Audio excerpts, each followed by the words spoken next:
The next town over.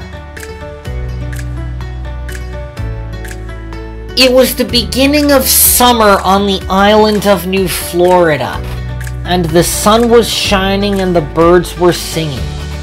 Trains on the tracks were being really useful and friendly while they did their work.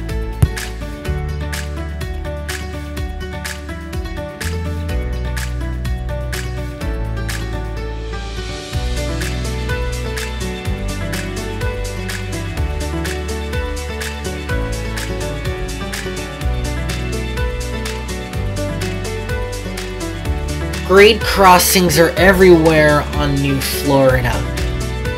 Because when a train comes into a certain section of track near the crossing, the wheels shunt the rails and it changes the impedance of the coded circuit in the track.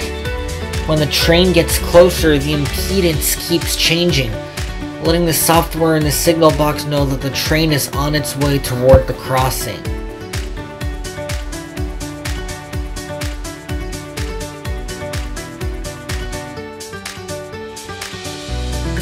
When tracks are electrified, there's electric trains. Mr. Piester had a job for Leanne. A pampered goods train has to be delivered to Wunsingham for a carnival tonight, he said. I want you to collect the freight cars. I would love to do that, sir, Leanne said. I'm the strongest. Indeed you are, said Piester, so you must get to work.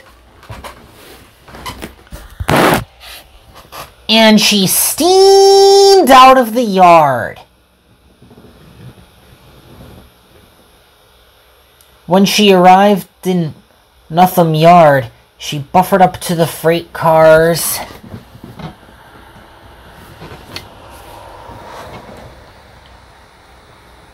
Just then, Sam pulled up with a load of fruit punch.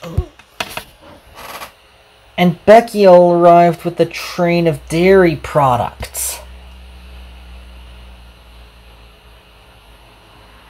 Are you ready for the carnival? Asked Sam.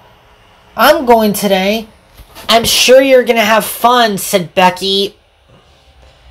'Cause I've got pampered cows on board, and you're a pampered engine. I'm a pampered engine already, said Leanne.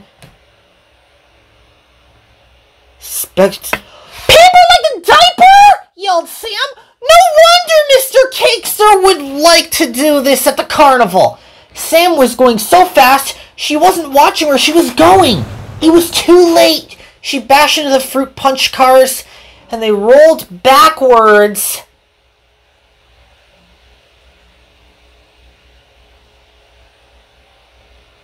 Right into a pair of buffers!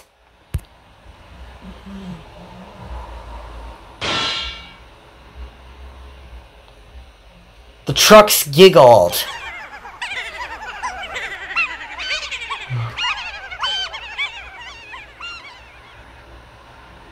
I'm ready to go, said Leanne.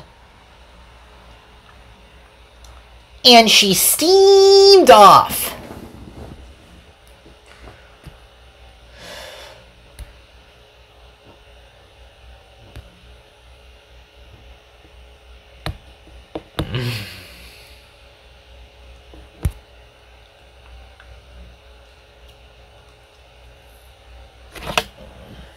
Engines don't wear diapers, puffed Sam. I'm covered in fruit punch. Meanwhile, Leanne was enjoying herself on the Northeast Corridor.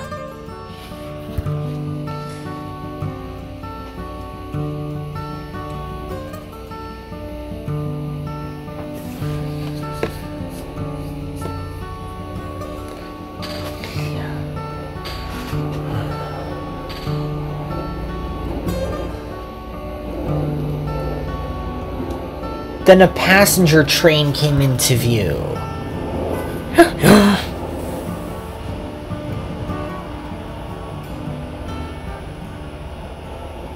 And then it rocketed by.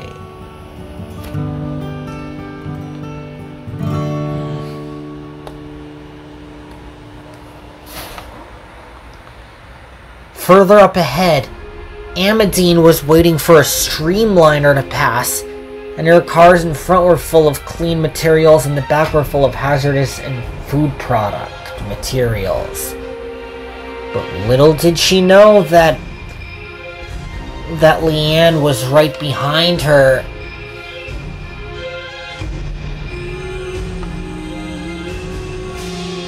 "Coming in hot, coming in fast," said Leanne.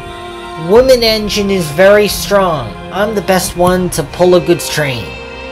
And she clattered along boasting. She didn't know about the nuclear waste in Amadine's train.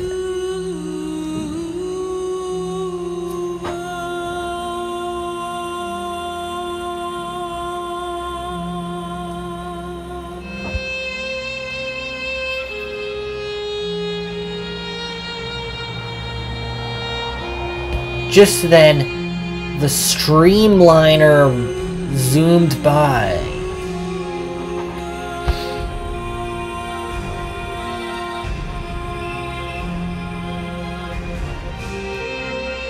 And from around the corner, another MBTA train came into view.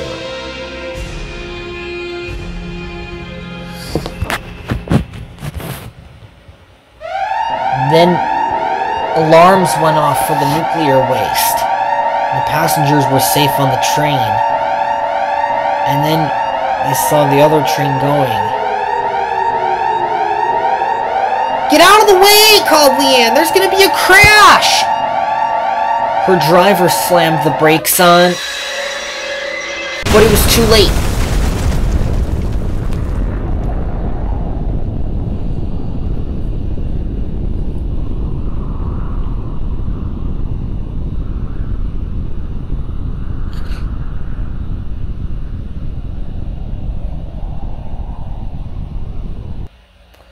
When Amadine saw the wreck, she was horrified. Luckily, no one was hurt, but the freight cars had flipped onto their sides and the whole sky went dark, and Leanne was flipped over. "I'm sorry," she said. "You'll be back on the tracks in no time," said Amadine. "I will," said Leanne. "I'm just scuffed." And she sat there for a little while. And then Courtney, Casey, Lise, Penny, and the others arrived. "We'll have you back on the tracks in no time," said Courtney. And she puffed and chuffed. And their wheels flipped. And at last,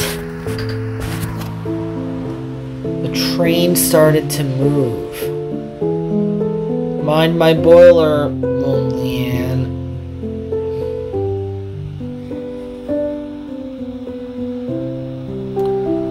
Gwen, Casey, Courtney, Penny, Rose, and Casey pulled their friend back onto the rails.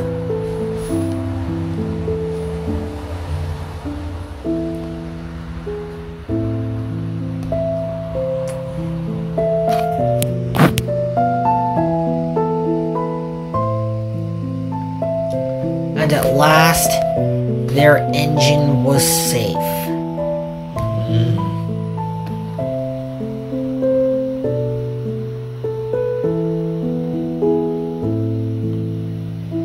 "Thank you for the help," sighed Leanne. So Camille pushed her to the carnival. And Courtney, Casey, Lise, Gwen, Rose, and Penny pushed the train to the fair.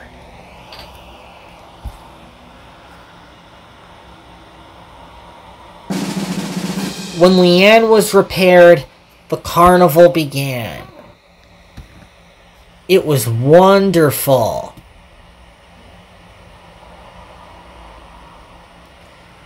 "Thank you for helping me," Leanne said. Being a really useful engine's the bomb. It really is, said the 6 engines. And confetti went into the air. And it was the best carnival they had ever seen.